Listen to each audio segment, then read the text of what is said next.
বলতে গিয়া তাও ভুলি না, বলতে গিয়া। একের পর এক ব্লকবাস্টার সিনেমায় কাজ করে যাচ্ছেন ঢালিউড সুপারস্টার শাকিব খান।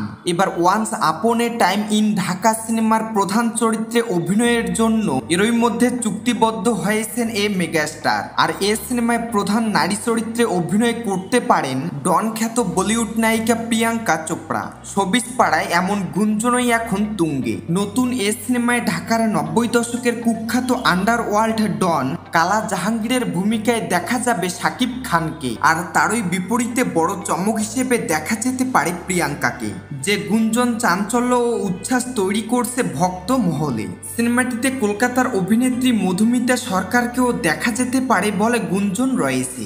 বাস্তব কাহিনী নির্ভর এ সিনেমায় শাকিব মধুমিতার সঙ্গে বলিউডের গ্লোবাল আইকন প্রিয়াঙ্কা চোপড়া জোনাসের উপস্থিতি সত্যি হলে তা ঢালিউড সিনেমায় সবচেয়ে বড় আলোড়ন তৈরি করবে বলে মনে করছেন সিনেমা বোদ্ধারা। পাশাপাশি সেই গুঞ্জন সত্যি হলে once upon A time in Dhaka হতে চলেছে বাংলা সিনেমার ইতিহাসে এক যুগান্তকারী ঘটনা। সব পরিকল্পনা মতো এগোলে চলতি বছরের মাঝামাঝিতে শুরু হবে সিনেমার শুটিং।